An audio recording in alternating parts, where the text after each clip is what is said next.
vous toutes et bonjour à vous tous. C'est très heureux de vous retrouver en ce dimanche pour la dernière ligne droite déjà de cette phase de lancement de la Digifoire de Pau que vous suivez peut-être depuis le 8 octobre dernier. Nous allons être ensemble jusqu'au 31 décembre. En réalité, jusqu'au 31 décembre, il est quelques 125, 126 d'ailleurs depuis vendredi, 126 exposants qui composent la galerie marchande virtuelle de cette foire dont nous avons reconstitué les grandes aspérités et que vous allez pouvoir continuer à fréquenter jusqu'au 31 décembre, là où une foire normale s'arrêterait en ce dernier jour. Là, aujourd'hui, c'est le dernier jour de la phase donc, de lancement. Nous allons vous inviter pendant toutes les vacances de Toussaint, dans les longues soirées qui s'annoncent, cela dit, dans les longues soirées que vous pourrez passer chez vous, eh bien, les visiter régulièrement ce site internet sur lequel nous allons recharger régulièrement des vidéos, recharger des rencontres et recharger surtout des offres promotionnelles réservées par les exposants que nous aurions eu plaisir à accueillir ici physiquement pendant une foire de Pau présentielle au début du mois de septembre.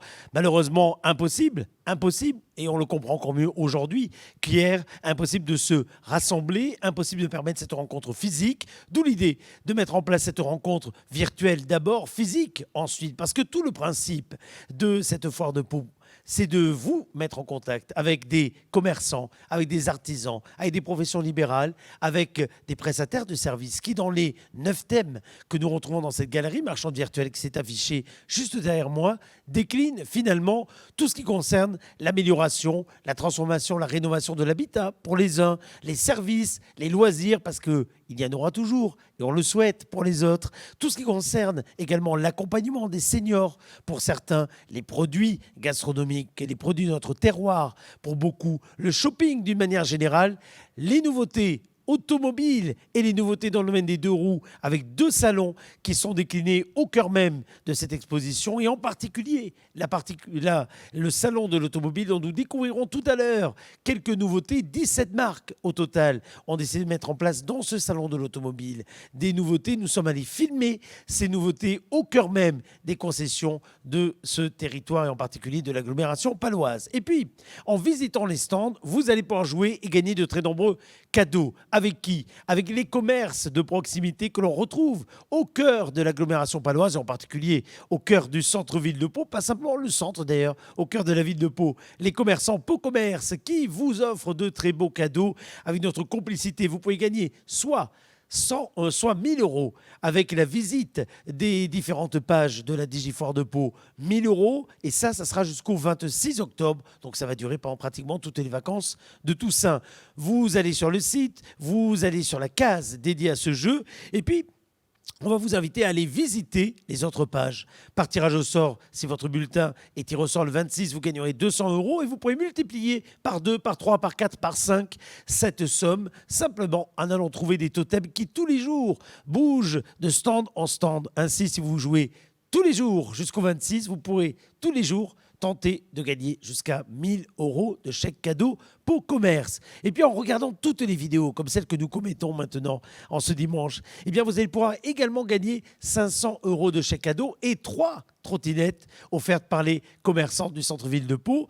Pourquoi? Parce que jusqu'au 31 décembre, en visionnant en replay à l'heure de votre choix, l'instant gagnant va faire son apparition. Un mot de passe est donné dans chaque vidéo et en complétant jusqu'au 31 décembre, quel que soit le jour, quelle que soit l'heure que vous choisissez pour regarder ces vidéos, le bulletin qui correspond au jeu, vous mettez le mot de passe du jour et si vous citez un commerçant Pau Commerce, sachant que vous pouvez aller directement sur le site pour les rencontrer, sachant que vous aurez un guide shopping qui va apparaître fin novembre. Si vous citez un commerçant, sachant que vous en connaissez forcément à côté de vous, eh bien vous pourrez multiplier vos chances de gagner et ainsi avoir 3 trottinettes par tirage au sort qui vous seront attribuées. Ce jeu dure jusqu'au 31 décembre parce que le choix incomparable qu'offre le commerce de proximité, ça n'a pas de frontières temporelles. C'est ce que vont nous rappeler nos 2 invités que nous allons rejoindre dans quelques instants, président, animateur de cette association Pau Commerce. On les retrouve après le jingle que voici.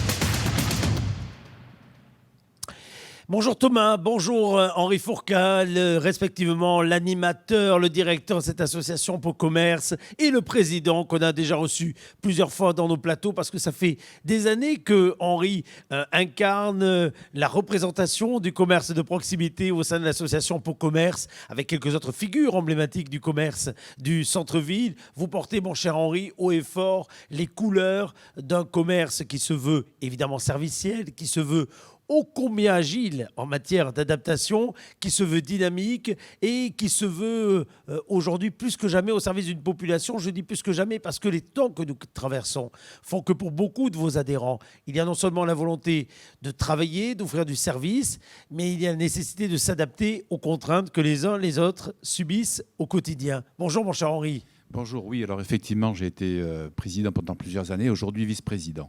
Mais c'est avec plaisir. Ah, c'est vrai que vous êtes. C'est vrai.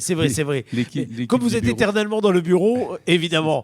On va vous mettre d'ailleurs un truc président d'honneur, je pense, chez vous, non, au bout d'un moment. Je ne sais pas, enfin, en tout cas, je n'y pense pas, mais c'est l'engagement avec lequel je porte les couleurs du commerce palois. L'association est constituée de gens attachants, de commerçants attachants, donc c'est difficile de s'en détacher en tout cas. Et donc, en tout cas, je tenais à vous remercier d'avoir repris cette idée de la foire, de cette foire virtuelle en quelque sorte, moi qui ai eu le plaisir d'être trésorier de l'ancienne association qui gérait le parc d'exposition. Oui.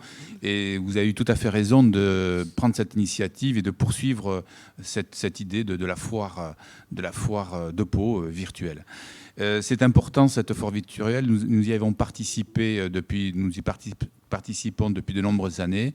Et c'est important pour les commerçants. C'était une deuxième vitrine pour eux, puisque au vu du flux de visitants précédents dans les précédentes foires, il était important que les commerçants soient également présents lors de cet événement.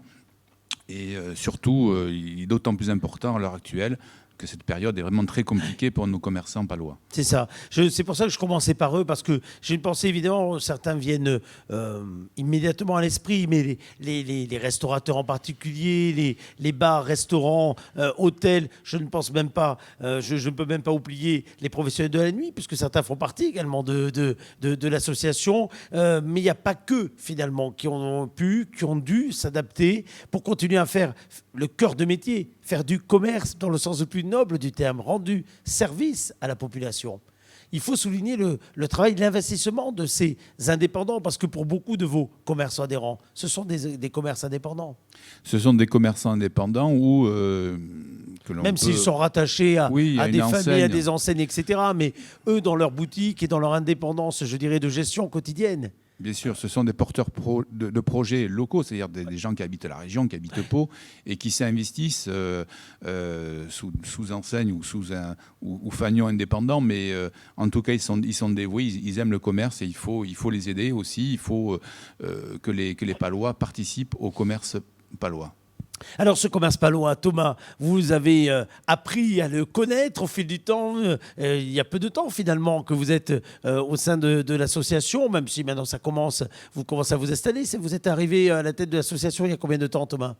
Alors, bonjour Eric, je suis arrivé à la tête de l'association début mars. Début mars. Juste avant le confinement. Juste avant le confinement, ce que j'allais dire. Donc vous avez eu 14-15 jours d'activité. Une petite semaine. Une petite semaine d'activité normale et ensuite confinement. L'été, cela dit, a repris des couleurs entre guillemets plus ou moins normales. Et on l'a vu au niveau de l'afflux touristique que nous avons eu ici à Pau. Pas sans conséquences, on le voit sans doute maintenant également. Ces commerçants, ces commerces de centre-ville, ils ont beaucoup d'atouts. On voit ici une petite représentation dont on va parler tout à l'heure. Vous avez d'ailleurs sur le site, partout dans toutes les pages, la possibilité de compléter votre visite et donc de multiplier le contact 125, 126 exposants dans les galeries marchandes virtuelles. Et puis, combien de commerçants à portée de clic peut-on avoir dans l'association aujourd'hui ? 240 adhérents. 240, j'ai dit 230 depuis le début. Vous voyez, vous aussi, j'avais 10 qui sont passés. Non, on est toujours à 240. 240. Ces 240 adhérents, ils ont quel profil à peu près ? On a tous les profils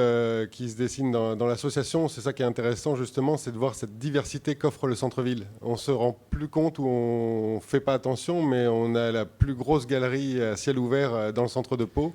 Et le fait d'être au quotidien à leur côté, je découvre aussi le centre-ville et toutes ces petites boutiques cachées Et c'est vraiment, la diversité est vraiment énorme.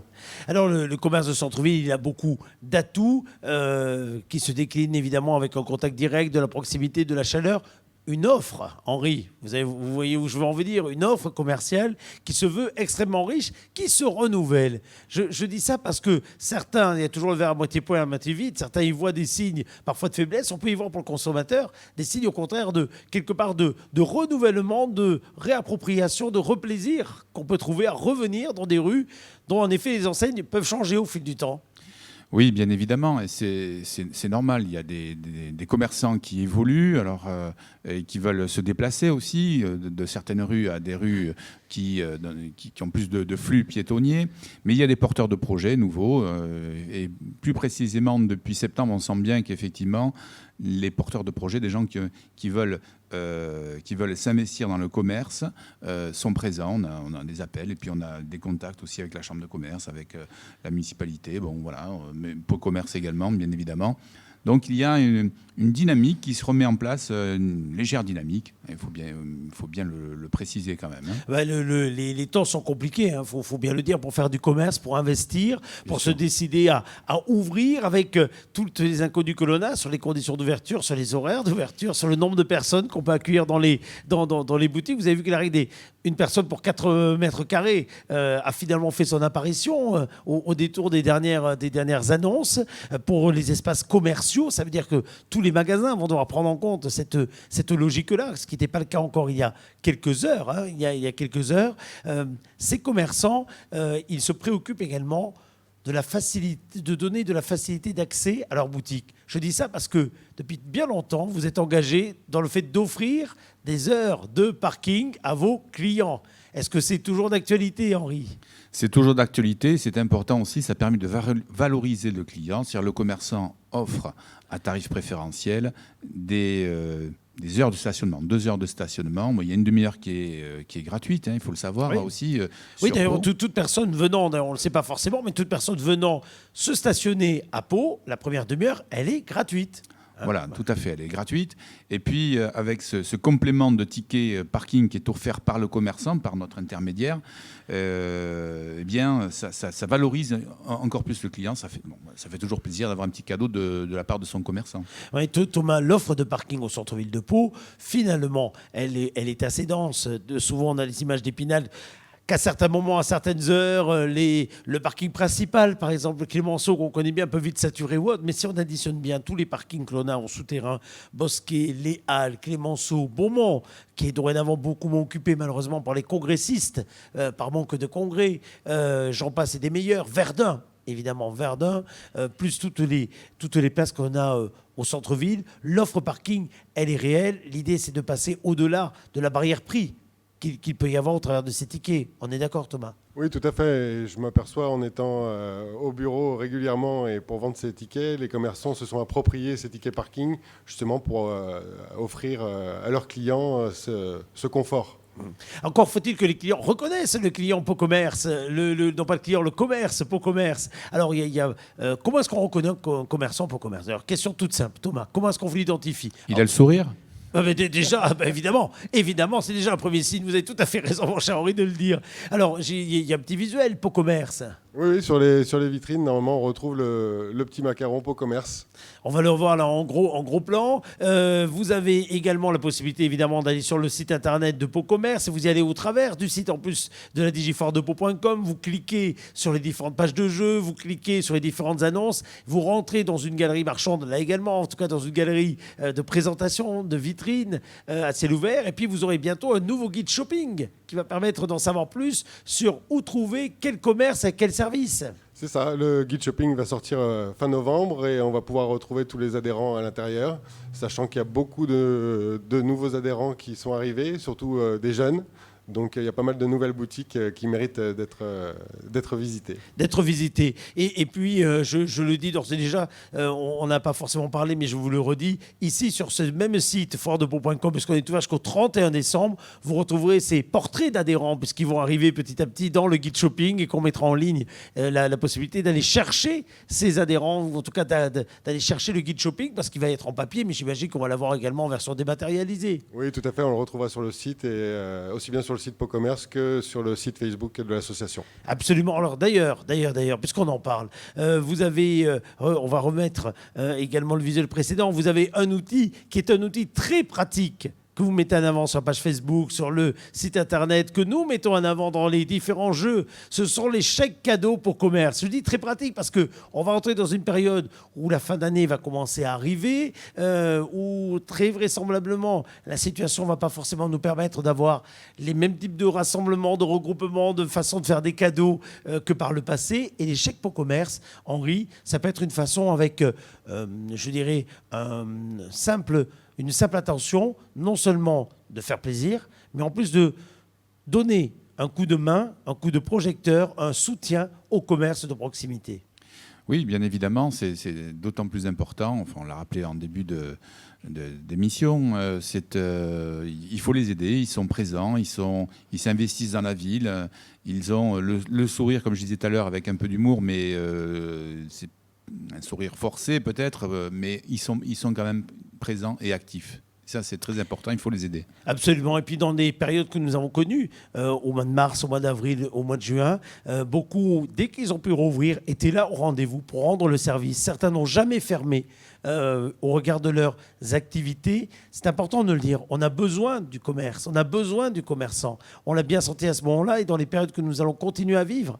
Plus que jamais, le commerce doit rester ouvert, alors même que pour les commerçants, les questions liées au virus, que ce soit pour soi ou pour les employés, elles sont comme pour chacune ou chacun d'entre nous. Elles sont absolument présentes, Henri. Vous avez raison de souligner en plus les prestations de ces commerçants, puisque certains se sont adaptés et il y a des services de livraison aussi qui sont offerts. Enfin voilà, si un client veut passer une commande chez un commerçant palois, on trouvera toujours une solution, enfin le commerçant trouvera toujours une solution pour satisfaire son client, le livrer en temps et en heure. Enfin voilà, il y a quand même des solutions. Donc n'hésitez pas, il ne faut surtout pas hésiter à s'adresser aux commerçants de proximité. Alors mon cher Thomas, vous êtes venu comment ce matin? À pied, en voiture ou en trottinette? Je vais en venir. Ce matin, je suis venu en voiture. Vous êtes venu en voiture. Mais est-ce que dans le coffre de la voiture, vous avez pas rangé des trottinettes que vous avez essayé d'offrir à nos amis qui nous suivent avec le jeu de l'instant pour commerce? On va voir apparaître le petit visuel sans plus tarder, juste à côté de moi, ici à l'image. Parce que en regardant cette vidéo, comme toutes celles qu'on a sur le site internet, toutes celles qu'on va réaliser mardi prochain ici même à 18h30, nous serons à la Chambre de commerce avec le préfet des Pyrénées-Atlantiques pour une grande soirée durant laquelle nous allons, pour les commerçants, pour les artisans, pour les professionnels, mettre en avant le plan de relance de l'État et voir de quelle façon, très concrètement, outre les annonces, on peut se saisir des opportunités. Toutes ces émissions, à chaque fois, elles permettent potentiellement de gagner 2 cadeaux. Des chèques cadeaux, 500 €, c'est pas rien. Par tirage au sort à la fin de l'année, ce sera juste avant Noël. Et puis, il y aura 3 tirages au sort avec des cadeaux supplémentaires et notamment des trottinettes. Pourquoi des trottinettes, Thomas ? Tout simplement, c'est un moyen de locomotion aujourd'hui qui est beaucoup utilisé. Et pour se balader dans le centre-ville, je pense que c'est la meilleure manière de visiter le centre de Pau. Alors, vous avez jusqu'au 31 décembre, enfin, pour un petit peu avant d'ailleurs, c'est le 20 décembre que courra le tirage au sort. Vous avez jusqu'au 20 décembre pour visiter les pages, pour regarder les vidéos, visiter les pages de ce site internet. Il faut que vous donniez un mot de passe qui correspond à chaque vidéo. À chaque fois, vous avez une date sur la vidéo et vous avez 2 questions qui vous sont posées. 1, connaissez-vous un commerçant pour commerce? Évidemment, ça sera facile. Vous allez sur le site internet, trouver le nom d'un commerçant. Ou bien, à côté de chez vous, vous avez forcément un commerçant de l'association. Deuxièmement, vous allez répéter un mot de passe donné à chaque fois par un de nos invités. Alors, Henri, Thomas, vous vous concertez. Il faut qu'à vous deux, vous nous donniez un mot de passe qui correspond bien à ce qu'est le commerce de centre-ville et à ce qu'est le commerce décliné par Pau Commerce. Quel mot choisissez-vous ? On pourrait dire sourire shopping. Sourire shopping. Sourire shopping. Donc c'est un double mot. C'est un double mot. Il ne vaut pas 1 000 €. C'est pas 2 fois 500, mais sourire shopping, c'est un mot que vous rassemblez et que vous mettez donc sur le bulletin de jeu virtuel, digital, que vous trouvez également dans cette rubrique dédiée à toutes les vidéos. Sourire shopping. Je le répète parce qu'il n'est pas si automatique que ça. Sourire shopping, il n'est pas si automatique. Et pourtant, Thomas, il correspond bien en tout cas à l'idée que vous voulez véhiculer avec les commerçants. On a toujours le sourire, même s'il y a des masques. Derrière le masque, il y a toujours un sourire, il y a toujours un accueil, il y a toujours un service, il y a toujours des prix. Parce que ça aussi, c'est une démarche que vous voulez mettre en avant. l'offre commerciale du centre-ville, elle n'est pas plus chère qu'ailleurs. Bien souvent au contraire d'ailleurs, Thomas. Non, tout à fait. On s'aperçoit que le centre-ville a des offres vraiment percutantes et intéressantes par sa diversité, comme je disais tout à l'heure. Vous avez ici qui s'affiche les horaires de l'association de Pau Commerce, on le dit pour les adhérents, parce que peut-être que celles et ceux qui nous suivent d'ailleurs peuvent également décider de venir adhérer, renforcer les rangs de l'association Pau Commerce, pouvoir distribuer ensuite ces fameux chèques cadeaux ou en bénéficier, ces heures de stationnement achetées à tarif préférentiel pour offrir à ses clients. Là, vous êtes ouvert les lundis, mercredis et vendredis de 9h à 12h. Vous êtes à la Chambre de commerce industrie, rue Louis Barthou. C'est ça, tout à fait. Et de toute façon, je suis joignable sur mon portable toute la journée.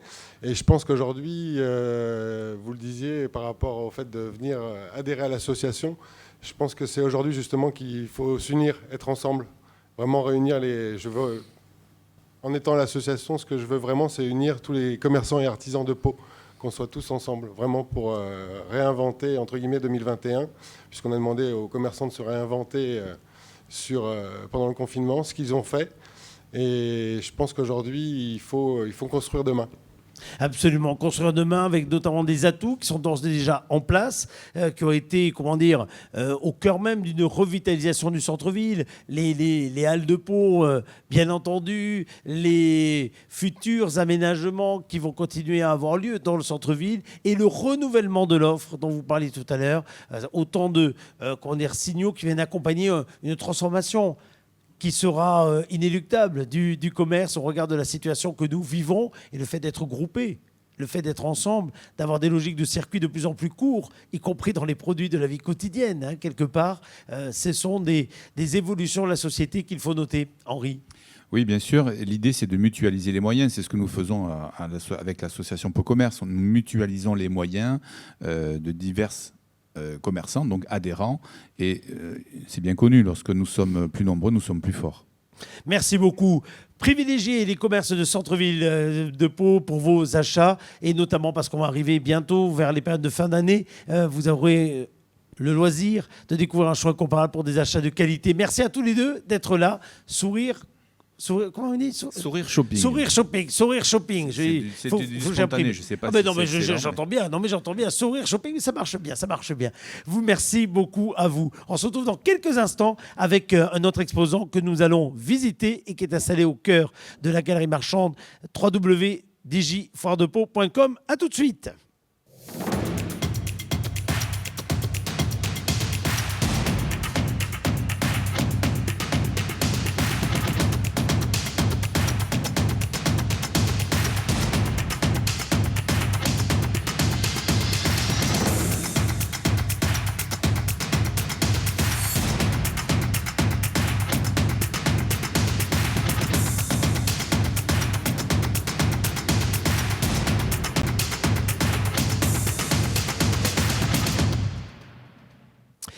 Sur le site de la DigiFoire de Pau, le salon de l'automobile a pris place. Ce salon de l'automobile qui aurait dû avoir lieu d'ailleurs ces jours-ci en physique. Malheureusement impossible pour les concessionnaires palois de vous accueillir dans de bonnes conditions. Nous sommes allés filmer à l'intérieur de chacune des concessions qui ont joué le jeu les lancements de nouveautés hybrides, électriques, innovations. Ces lancements de nouveautés se font donc dans les concessions. 17 marques au total ont décidé de participer à ce salon de l'automobile virtuel et nous visitons donc ces différents espaces. Vous y accédez d'ailleurs sur le site internet, regardez sur la galerie marchande avec des stands virtuels qui ont été réservés à chacune des marques présentes ici même. Renault, marque française incontournable qui fait partie du groupe Eden Auto, ne pouvait ne pas être là. Évidemment, Eden Auto a répondu présent à l'invitation de cette Digifoire et vous allez découvrir un tout nouveau Renault Captur E-Tech plug-in hybride. Rien que dans ce titre à rallonge, vous imaginez bien le concentré de technologie et de praticité qu'il y a à l'intérieur de ce modèle que Pierre Maltisné avec Antoine Kebaili nous présente maintenant. Regardez.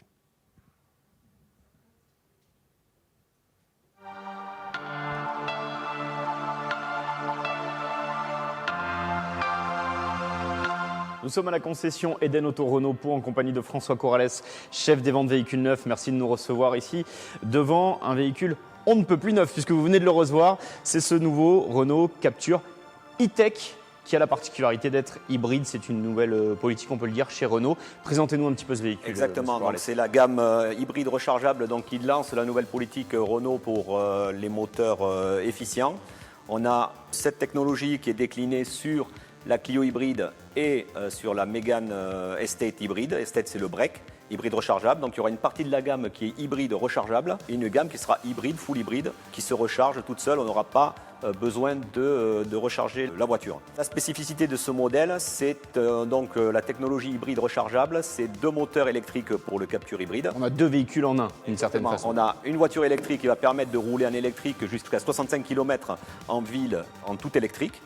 Et le week-end, partir en hybride, c'est-à-dire avec une combinaison des 3 moteurs, du moteur thermique et des moteurs électriques qui permettent d'abaisser la consommation et le niveau de CO2, puisque ce véhicule affiche un niveau de CO2 de 34 grammes de CO2, ce qui est très bas, et une consommation record de 1,5 litres en cycle urbain. Avec, si je récapitule, vous me le disiez tout à l'heure, un véhicule qu'on peut utiliser, si on a une utilisation de ville par exemple, uniquement, complètement, toute la semaine, uniquement sur le moteur électrique. Voilà. Uniquement sur le moteur électrique, et ce jusqu'à 135 km/h, c'est-à-dire que vous n'êtes pas limité dans la vitesse, c'est-à-dire qu'on peut rouler à 135 km/h en 100% électrique. Voilà la grosse nouveauté, le gros avantage d'avoir un véhicule hybride rechargeable. Merci beaucoup François Corrales. Voilà, avec plaisir.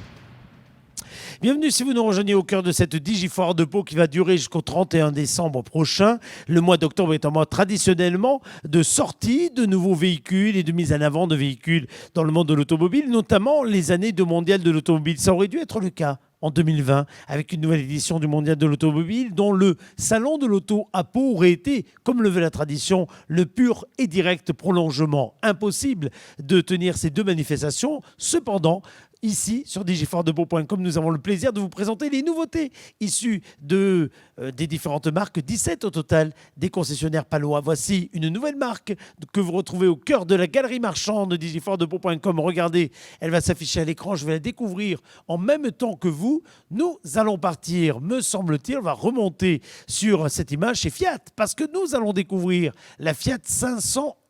La Fiat 500e, éternelle Fiat 500. Éternelle Fiat 500, vous avez remarqué, le E, ça doit vouloir dire électrique, car oui, Fiat se met également à l'électrique. Alors pour toutes celles et tous ceux qui ont connu par le passé les joies, le plaisir, le romantisme, n'ayons pas peur des mots, de la Fiat 500, eh bien nous voyons de quelle façon maintenant dans sa version électrique, celle-ci va sans doute faire partir demain de notre quotidien. Regardez.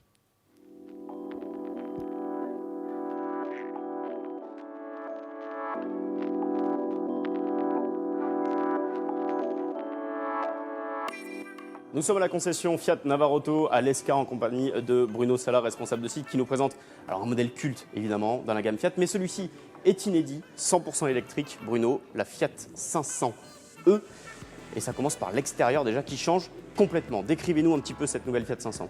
Absolument, au niveau de la Fiat, cette nouvelle génération de Fiat 500 va avoir les feux qui vont être entièrement dessinés. Vous allez avoir des répéteurs au niveau des clignotants, des éléments chrome qui vont venir l'embellir.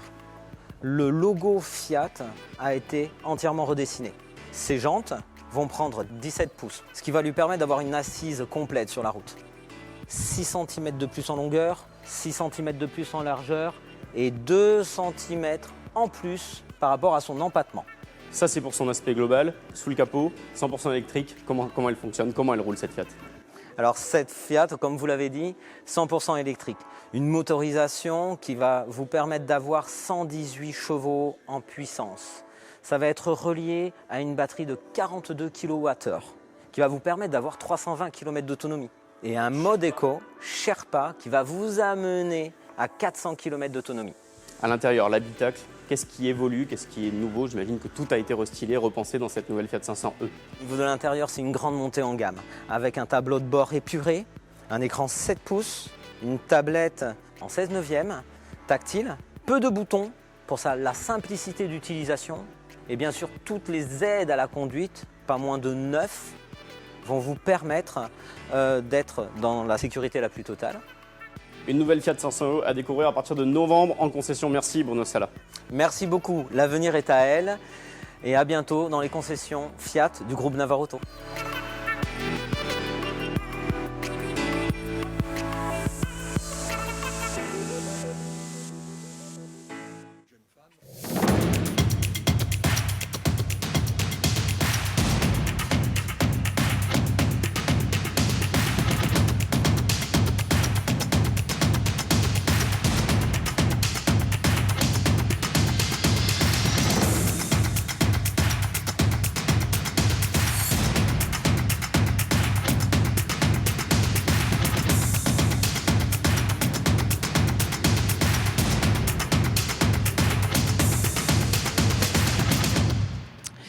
Bienvenue si vous nous rejoignez sur fortdepau.com, bien sûr digifortdepau.com, les deux adresses nous menons au même endroit, ici même dans ce plateau que nous avons investi depuis le 8 octobre et que nous allons quitter ce soir pour cette phase de lancement qui va se terminer. Nous ne voulions pas terminer cette phase de lancement qui va permettre ensuite de voir le site perdurer jusqu'au 31 décembre.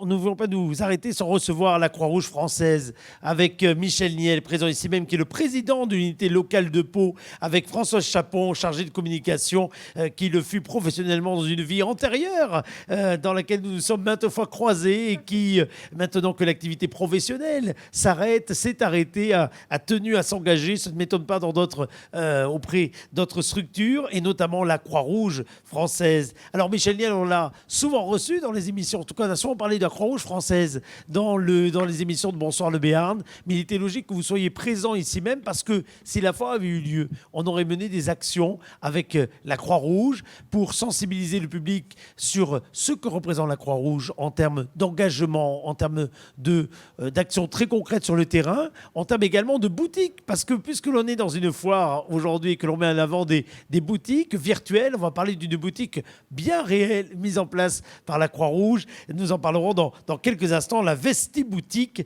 qui existe au cœur de la ville de Pau. Tout d'abord, Michel, un petit mot de présentation sur la Croix-Rouge, version Pau. Je dis version Pau parce qu'évidemment, c'est une des associations au niveau national, international, les plus connues, mais il y a des antennes locales et vous êtes le président, vous, en l'occurrence, de l'antenne de Pau. Ça représente combien de bénévoles? Et puis, je ne sais pas si on peut le dire ainsi, combien d'heures de bénévolat et pour qui et pourquoi? Michel. Bonjour Eric, en tout cas merci de nous permettre de nous exprimer dans le cadre donc de cette Digifoire. On y est très sensible. Alors, bon, la Croix-Rouge sur Pau, je pense qu'on est bien connu, bien identifié, parce qu'on est quand même parmi les associations humanitaires avec le plus grand nombre de bénévoles actifs sur Pau. On a aujourd'hui environ 430 bénévoles. Pour vous répondre à la question heures de bénévolat, en 2019, on était à plus de 80 000 heures de bénévolat, toute activité confondue, ce qui est quand même assez significatif. Alors, sachant qu'il y a l'urgence, il y a le secourisme, il y a les actions pour la jeunesse et bien sûr les actions sociales. Et il faut bien de dire en 2019, parce que j'imagine que l'année 2020, notamment pour toutes ces actions liées au terrain, entre guillemets, qu'il soit sportif, qu'il soit événementiel ou autre, le total ne sera pas évidemment le même. Alors, il est clair qu'on sera très impacté en termes d'heures de bénévolat, puisque même si nous avons été, comme tous, frappés par le confinement, on a quand même réussi, pendant cette période-là, à maintenir une activité avec notre épicerie sociale, qui est restée ouverte quasiment sur les mêmes créneaux horaires, avec nos maraudeurs qui ont été très présents jusqu'à fin juin, puisque le dispositif hivernal a été maintenu jusqu'à fin juin. Donc, une maraude tous les soirs, avec énormément de personnes rencontrées, parce qu'il y avait un petit problème au niveau de l'aide alimentaire. Nos secouristes qui avaient été également très mobilisés pendant ce confinement, puisqu'ils sont intervenus à temps plein, on va dire, au niveau de l'ambulance mise à disposition donc, du centre hospitalier de Pau tous les soirs, 7 jours sur 7. Donc tout ceci nous a permis de maintenir environ 120 bénévoles en active et donc à peu près un petit peu moins de 8000 heures de bénévolat pendant ces 2 mois de confinement. Donc je pense qu'effectivement il fallait le rappeler parce que ça a été quand même très apprécié par pas mal de bénéficiaires. Absolument, avec un rôle de terrain absolument indispensable pour certains d'entre eux. Alors d'un côté, ça veut dire que cette présence, elle s'est accompagnée de dépenses, d'actions, mais pendant cette période-là, les recettes, et notamment tout ce qu'il y a justement au niveau du secourisme, qui fait que la présence de bénévoles sur le terrain amène des recettes pour vos actions, la venue simplement dans vos boutiques, le don, puisque vous tombiez dans des périodes où, en plus, vous avez des actions pour récupérer des dons, etc. Dans cette période-là, c'était, j'imagine, plus compliqué qu'à l'accoutumée. Alors, il est clair que l'impact financier de ce confinement, enfin, d'une manière générale, de cette pandémie est très important et malheureusement très lourd pour nous, puisque, comme vous le soulignez à juste titre, nos secouristes se sont mobilisés pour apporter une aide au centre hospitalier, mais on a perdu, entre guillemets, toutes les activités, recettes donc des secouristes, postes de secours, formation aux gestes qui sauvent destinés au grand public. Je ne parlerai pas bien sûr de la perte d'activité des boutiques qu'on a évalué quand même à quelques dizaines de cas euros. Hein, c'est quand même significatif. Donc on s'est tous un petit peu mobilisés pour faire en sorte que la reprise se fasse du mieux possible, et on en a profité pour un petit peu réfléchir à un réaménagement de nos boutiques pour les rendre plus accueillantes, plus conviviales et nous permettre de gagner des clients, visiteurs supplémentaires. Oui, parce que la période que nous traversons montre bien que la crise, elle n'est pas derrière nous, la crise sanitaire, la crise sociale, la crise économique qui va perdurer. Et ces 3 boutiques, elles ont plusieurs rôles. Elles ont le rôle de proposer évidemment des produits, des services, en tout cas des produits à faible coût, mais elles ont aussi un rôle qui n'est pas que destiné à des personnes en difficulté, qui est destiné également à tout le monde, j'ai envie de dire, pour venir choisir d'avoir des achats, comment on va gérer ça, fléchés, certes solidaires, mais des achats que l'on peut qualifier parfois un peu d'égoïste et plaisir, parce qu'il y a des choses très intéressantes dans ces boutiques que l'on peut acheter. Alors, je vais juste céder la parole parce que c'est Françoise qui va un petit peu vous rentrer dans le détail des boutiques, de ce qu'on y propose. Je vais simplement rappeler que la vocation première de ces boutiques reste quand même de proposer à des gens à petit budget des produits de première nécessité à des prix très bas. Ça reste notre vocation. Et notamment pour tout le côté alimentation, évidemment. Absolument. Évidemment. Je ne veux pas, si vous voulez, donner une image d'être mercantile et attiré par le chiffre d'affaires. On en a besoin, c'est évident, pour pouvoir faire tourner la machine. Elle est lourde. Et toutes les actions qu'il y a derrière de solidarité, etc. Exactement. Voilà, le but, il est bien fléché autour de la solidarité, évidemment, et de l'action sociale. Tout à fait. Donc c'est un poumon financier pour nous, ces 3 boutiques, qui nous permet d'équilibrer notre budget. Mais je vais laisser maintenant Françoise vous en parler un peu plus en détail. Bonjour Françoise. Bonjour. Alors ces boutiques, d'abord, où est-ce qu'elles se situent ? Alors, nous sommes donc en plein cœur de Pau. On est donc avenue du Loup, 55 avenue du Loup. Alors, elles sont effectivement réservées en particulier pour les personnes qui sont les familles en difficulté, mais elles sont ouvertes à tous, ça c'est important, et à toutes. Donc, tout le monde peut venir nous voir. On a 3 boutiques solidaires. On a donc la Vesti boutique qui comprend des vêtements d'occasion, des livres pour enfants, des jouets. Oui. Et également, donc tous les vêtements ont été triés, tout a été hygiéniquement, évidemment, sanitairement évidemment traité, exactement. J'imagine, bien sûr. Les jouets ont été vérifiés, tout est en très bon état. Les livres également. Donc, en fait, tout cet espace qui représente 500 mètres carrés a été complètement relooké par nos bénévoles cet été. En fait, on a repeint, jardin, on a construit des étagères. Il y a une petite vidéo sur le site internet d'ailleurs de la... Oui, allez-y. Excuse-moi François. Là, on parle du bric-à-brac. Hein. Les 500 mètres carrés, Ah oui, c'est le bric-à-brac. Oui, pardon, c'est ça, pardon. C'est la vestibule boutique, on va y venir tout à l'heure. Voilà, on va y venir tout à l'heure. Mais en effet, elle fait pas 500 mètres carrés, mais elle a été aussi rénovée. Par contre, dans le même, c'est sur le mètre carré de boutique. On connaît pas tout à fait sur la même chose, mais en effet, sur l'esprit, c'est le bric-à-brac qui fait 500 mètres carrés, mais en effet, la vestibule boutique est à côté. Et l'ensemble a été rénové, de toute façon. Voilà. Vous avez, on va voir d'ailleurs quelques images de la Vestiboutique parce que sur le site internet de la Foire de Pau, vous avez votre stand virtuel et il y a une vidéo qui est installée au cœur même de cet espace qui permet de visiter justement ce qu'est le bric-à-brac, de visiter ce qu'est surtout la Vestiboutique parce que si le bric-à-brac et si la partie alimentaire en effet est fléchée, vous avez raison de le rappeler Michel, vers des produits que l'on peut avoir à des prix très intéressant, alors même qu'on est dans des situations qui nécessitent ponctuellement d'avoir ces produits-là. La Vestiboutique, moi j'ai envie de dire, quand on voit l'essor des vides-greniers, quand on voit l'essor du re-looking, du recyclage de vêtements, elle est très conforme aussi aux airs du temps, parce que vous avez fait un gros effort de relooking là-dessus, Françoise. Oui, tout à fait. Tout a été repeint, réorganisé.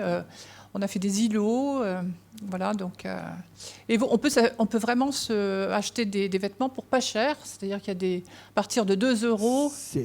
C'est 15 jours de travail pour avant, remettre entièrement. Voilà, ça c'était avant. Regardez, les bénévoles, ils ont travaillé. Les bénévoles en train de travailler.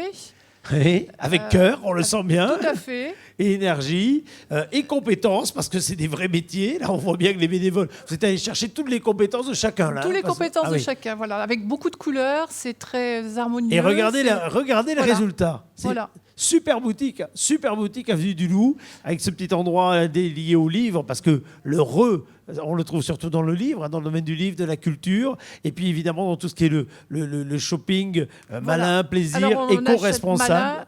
Éco-responsable et solidaire. Solidaire, évidemment. Voilà. Tout cela donc à découvrir sur le site internet d'ailleurs, et de la Croix-Rouge, et puis plus spécifiquement là, de la Digifoire pour ceux qui veulent rester là-dessus. Rendez-vous ensuite en boutique. Hein.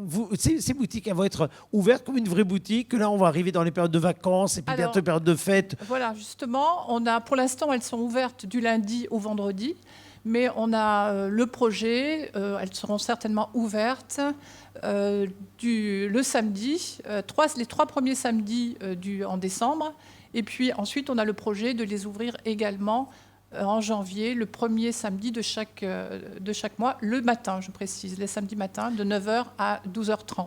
Voilà. Avec des bénévoles qui sont derrière ces boutiques, parce que c'est ça qu'il faut bien dire, ça ne se décrète pas là comme dans une enseigne traditionnelle. J'en profite pour lancer un appel à des bénévoles qui pourraient être libres et disponibles le samedi matin, parce que nous avons en interne des bénévoles, mais pas en nombre suffisant.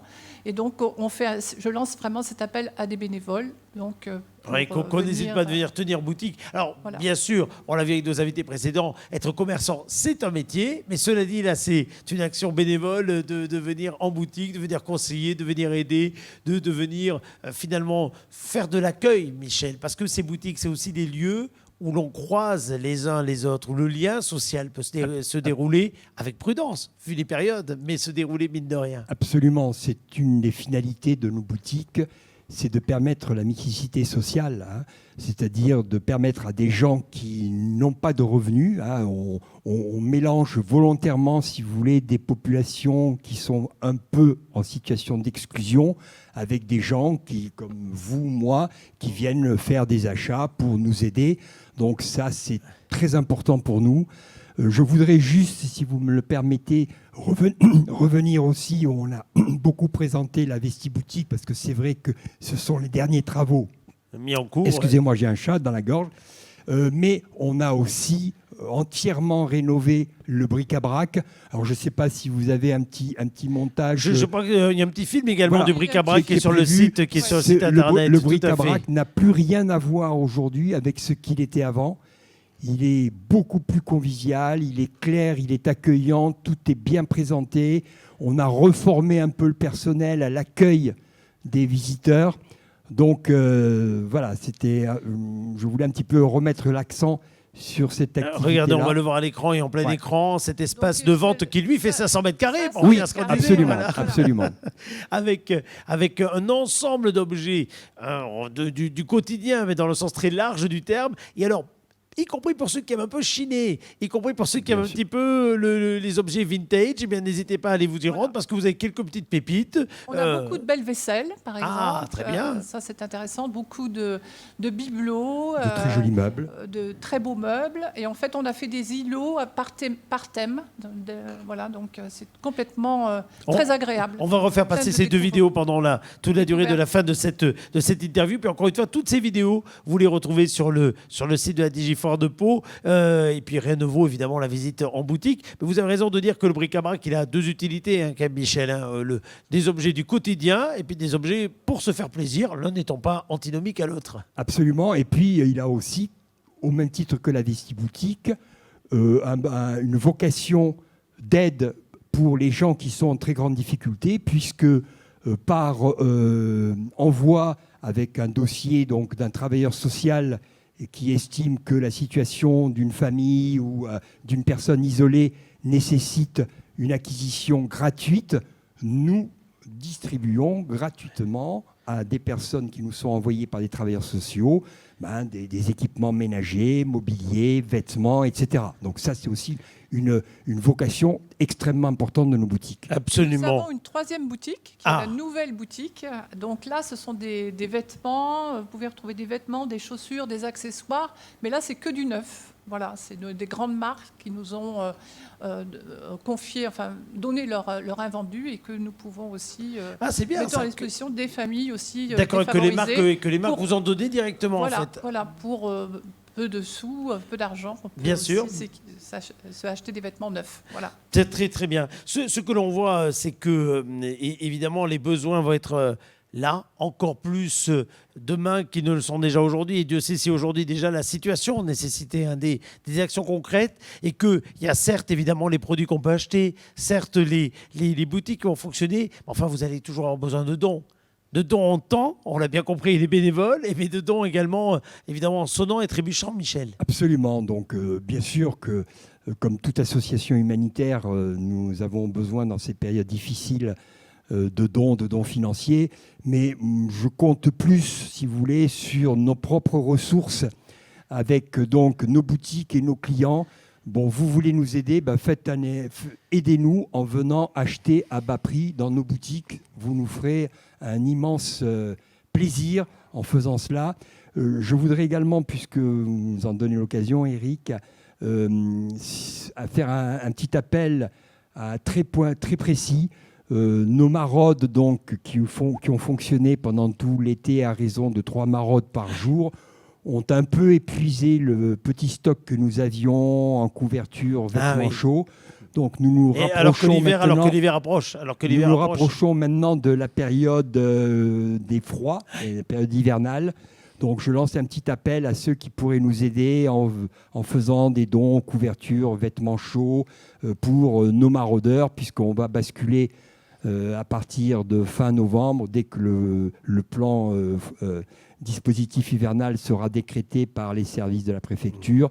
Nous allons basculer sur une maraude quotidienne. Donc là, il va y avoir un gros besoin de distribution. Des besoins absolument de distribution. Vous retrouvez toutes les actions sur le www.croixrouge-pau.com, www.croixrouge-pau.com. Je crois d'ailleurs qu'il y a une nouvelle version du site qui va voir le jour, Françoise. Voilà, on est en train de refaire le site. Donc prochainement, sous peu, il y aura une nouvelle version. Et nous avons aussi une page Instagram sur laquelle vous pouvez nous suivre et Facebook également. Absolument. Et puis vous atteignez tous ces différents points en allant sur la boutique virtuelle de la Croix-Rouge française au sein de la Digifort de Pau. Elle s'affiche ici même. Vous avez, si vous descendez un tout petit peu comme tout le monde, tous les contacts qui vous permettent ensuite d'aller sur la page Facebook, d'aller sur le site internet de la Croix-Rouge française et vous retrouvez l'ensemble des vidéos qu'on a vues un petit peu rapidement ici même. Une petite visite rapide mais très efficace de vos différentes boutiques installées donc au 55 avenue du Loup. Et si vous voulez faire un don, si vous voulez prendre contact avec l'équipe de la Croix-Rouge, vous pouvez le faire grâce à la petite boîte contact qui est présente au sein de ces différentes pages de la Digifoire de Pau. Merci beaucoup à tous les deux d'être venus. Rendez-vous avenue Merci du à Loup vous. pour Merci, tout le Eric. monde. Merci, c'était un plaisir. Chers amis, on va se retrouver dans quelques instants avec un invité. Comme tous les matins, vous le savez, le journal Sud-Ouest est au rendez-vous. C'est le dernier invité de cette série de rencontres matinales que nous avons mis en place avec le journal Sud-Ouest. J'en profite pour remercier évidemment toute la rédaction du journal Sud-Ouest s'est mobilisée, nous avons permis tous les matins de vous offrir des rencontres que vous pourrez voir et revoir comme bon vous semble. C'est tout l'intérêt de ces séquences, comme la séquence de la Croix-Rouge, comme la séquence que nous venons de vivre. Vous pouvez les partager ensuite sur vos réseaux sociaux, faire parler les uns et les autres dans votre entourage au travers de ces entretiens que nous menons ici jusqu'à ce soir.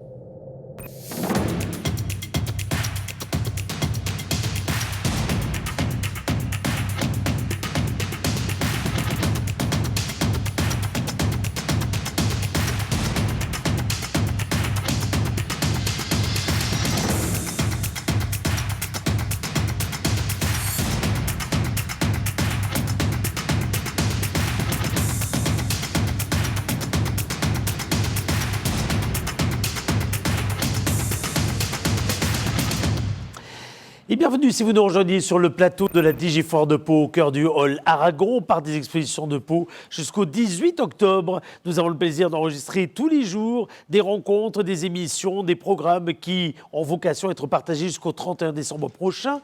Et c'est d'ailleurs jusqu'à cette date que vous pouvez vous rendre sur ce site, foiredepau.com ou bien digifoiredepau.com pour visiter les quelques 120 exposants qui composent cette foire exposition virtuelle que nous avons mis en place pour se substituer, si on le peut, à la foire normale que nous avions l'habitude de vivre et d'animer durant le mois de septembre. Tous les matins, nous avons une chance, celle de partager une rencontre parfois hors du temps, une rencontre dans le cours du temps, avec un invité proposé par le groupe Sud-Ouest, et proposé par le journal Sud-Ouest. Et au cœur de l'agence Sud-Ouest de Pau se trouve le visage et le sourire de Sophie Carbonel qui est venue jusqu'à nous ce matin avec un invité. Ma chère Sophie, bonjour. D'abord, bienvenue à ceux qui nous rejoignent sur sudouest.fr pour cet entretien du matin. Je voulais se présenter l'invité que vous nous avez amené ce matin.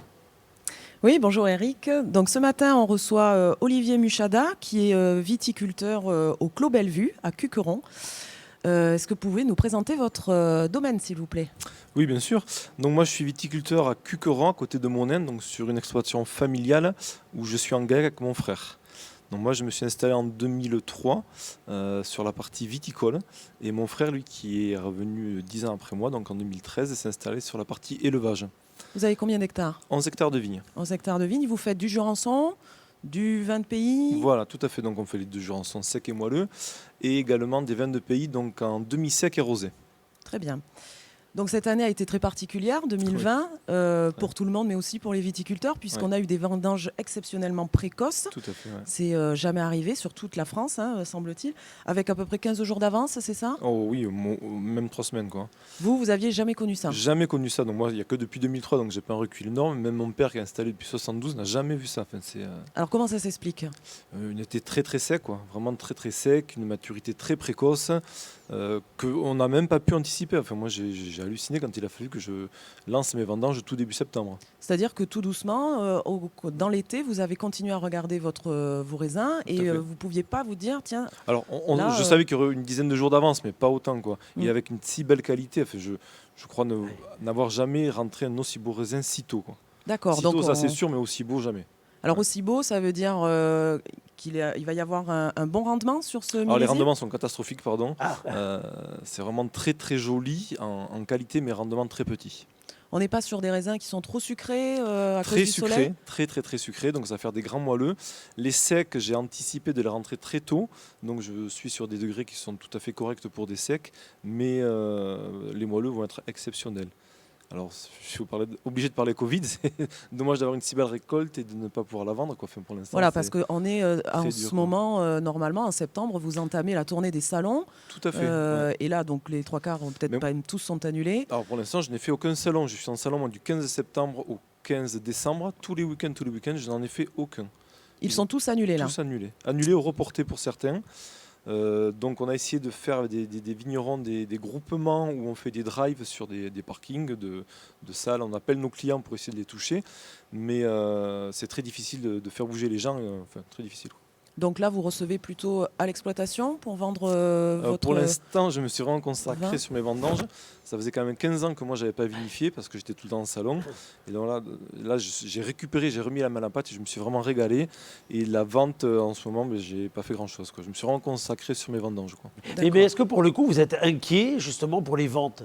Est-ce que la situation actuelle, alors même que vous avez également des relais, comme les restaurateurs ou autres, qui peuvent être également en difficulté ou en plus faible commande, les salons absents ou autres, est-ce que vous êtes inquiet pour cette partie commerciale? Alors pour l'instant, pas encore, mais il faut que ça redémarre vite. Il faut qu'en 2021, je puisse refaire mes salons, que je puisse avoir accès à mes clients, que je puisse aller les revoir.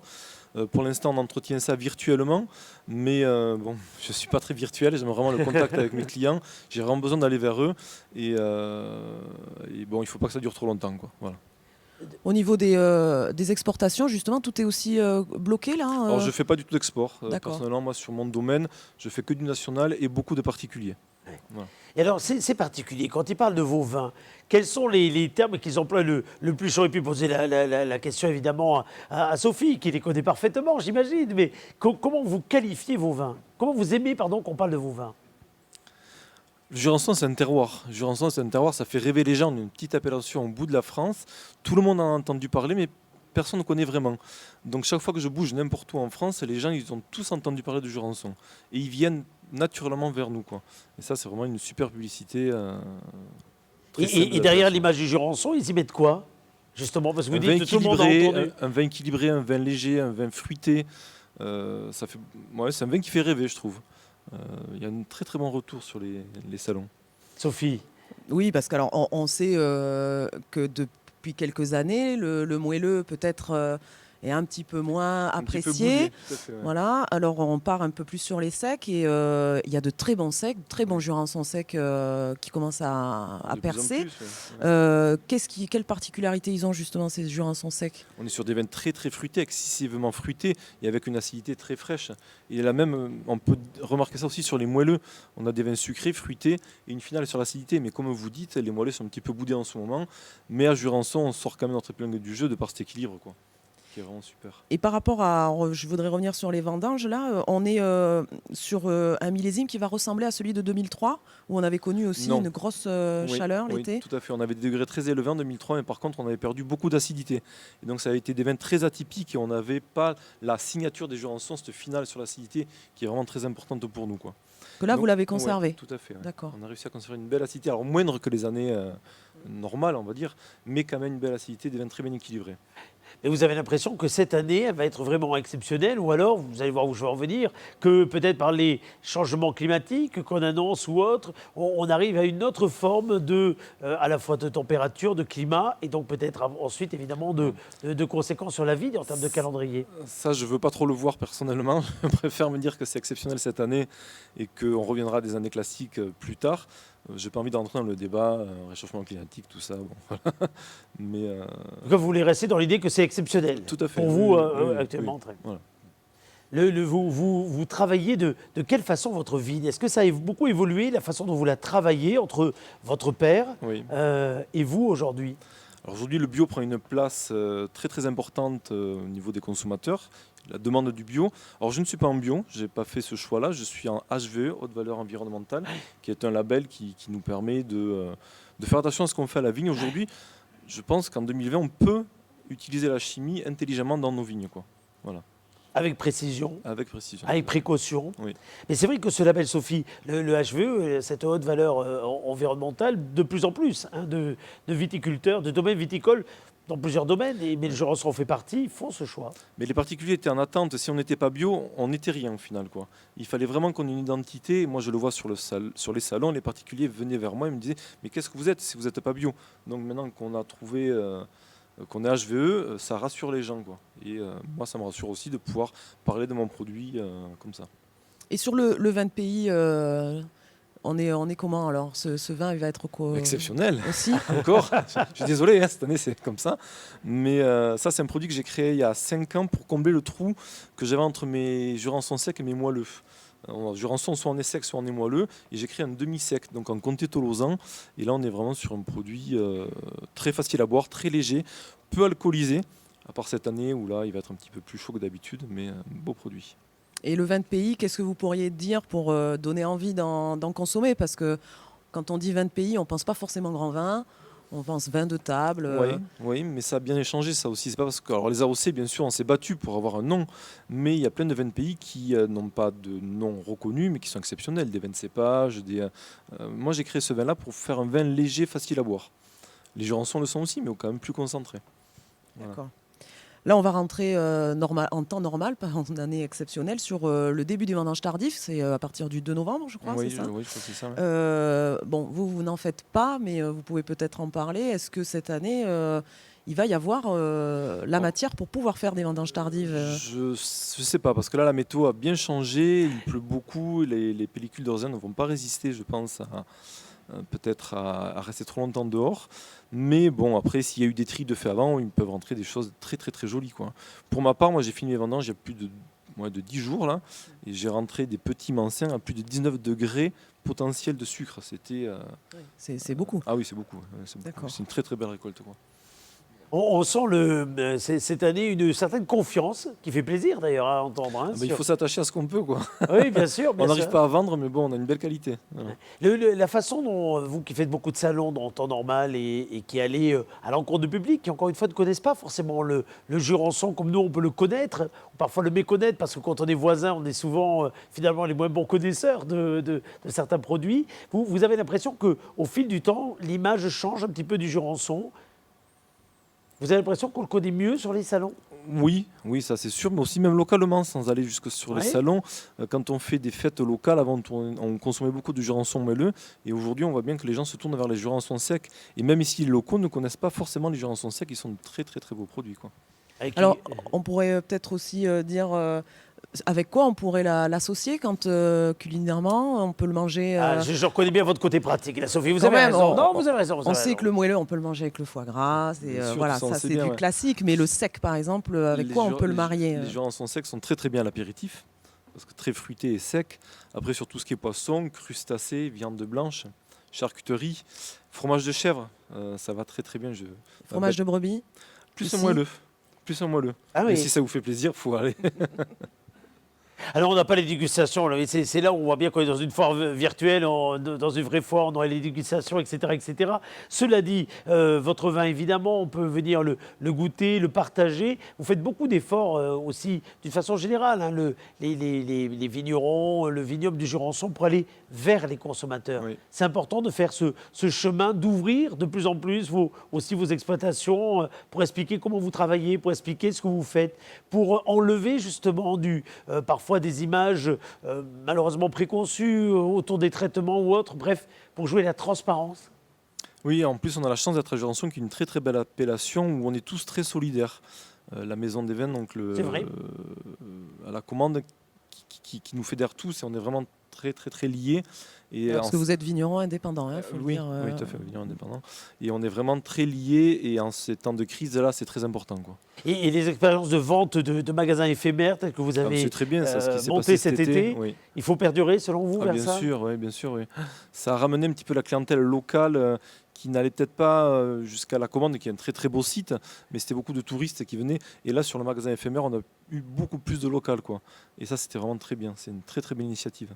Et vous savez si l'initiative va être renouvelée? Je pense que oui, mais ça n'engage que moi, quoi. En tout cas, vous êtes pour qu'elle se renouvelle. Tout à fait, voilà. Vous êtes pour qu'elle se renouvelle, voilà, on l'entend bien. On l'entend bien. Alors, ce sont des vignerons indépendants qui ont beaucoup travaillé ces dernières années. On en reçoit souvent. À la fois, certains ont travaillé ce qu'on appelle le tourisme, la capacité à ouvrir totalement, à investir. D'autres ont travaillé sur les salons, comme vous le faites, hein, d'ailleurs. D'autres ont travaillé également le look, simplement des bouteilles. Bref, le faire savoir autant que le savoir-faire dans le domaine de la viticulture, c'est absolument primordial parce que vous êtes confrontés tous les jours à des formes de concurrence et on se dit que c'est de plus en plus difficile alors que les vins progressent d'une façon générale, hein, en France, qu'il y a de la qualité partout, c'est de plus en plus difficile peut-être d'émerger, de montrer la différence. Et pourtant, vous y croyez. Oui, complètement. Après, c'est une passion. Enfin, moi, je ne sais faire que ça.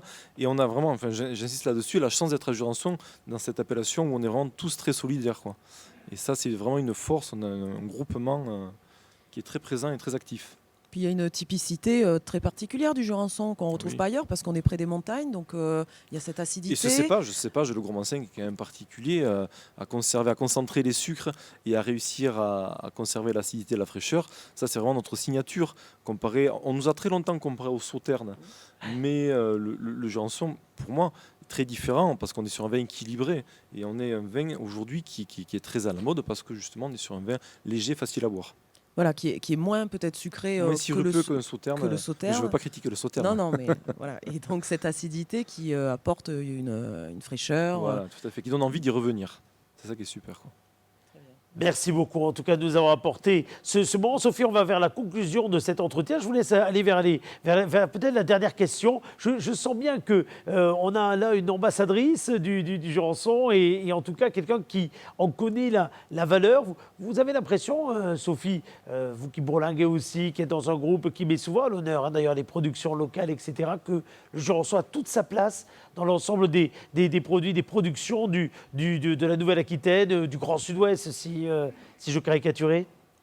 Moi, je pense que le Jurançon, il est en train de se transformer. On a le côté très tradition du Jurançon moelleux, de ce que vous avez hérité de vos parents, puisqu'on est souvent sur des grandes exploitations familiales. Alors, il faut savoir quand même que l'appellation Jurançon concentre le plus grand nombre de jeunes viticulteurs en France. Ah oui. Vous êtes l'appellation la plus jeune au niveau des âges. Donc, il y a beaucoup de personnes comme vous qui reprennent des exploitations familiales et qui apportent leur empreinte, notamment dans les secs. Vous essayez de transformer un petit peu et il y a de très très belles choses qui sont à voir, qui sont en train d'apparaître. Même les moelleux sont différents, on n'est plus sur les moelleux de vos parents, mais c'est votre identité évidemment. On continuera à faire du moelleux dans le Jurançon. Mais moi voilà, je pense que c'est une belle appellation et qui mérite d'être connue et appréciée ici et puis ailleurs aussi, hein. Voilà. Oui. Merci, mais c'est un bel hommage. Juste, je voudrais dire, retrouver monsieur le Clos Bellevue, c'est à Cuqueron. Cuqueron, exactement. Ouais. Voilà, et on peut venir à votre domaine quand on veut. Bien sûr, déguster avec grand plaisir. Et je précise juste qu'on est également producteur de chèvre. Voilà, fromage de chèvre. Ça, c'était le petit truc en plus. Le petit truc en plus, mais qu'on aura plaisir à déguster en venant chez vous et en venant sur l'exploitation, comme beaucoup de vignerons de ce vignoble le proposent dorénavant, désormais, même si ça fait déjà pas mal de temps qu'ils le faisaient, notamment dans les fameux moments événementiels durant lesquels ils avaient l'habitude d'ouvrir les exploitations. Là, ils le font beaucoup plus régulièrement tout le long de l'année et dans une période où on le voit bien, le tourisme évolue et où parfois il est bien de ne pas aller très très loin, malgré ce qu'on peut penser. Faire confiance à la découverte de proximité a beaucoup de valeur. Et Sophie, au travers de votre invité, vous l'avez rappelé ce matin. Merci beaucoup à vous. Merci Eric. Merci à vous. Merci. Chers amis, on va se retrouver demain avec un nouveau rendez-vous, une nouvelle rencontre. Et puis d'ici là, notre temps fort dans la journée.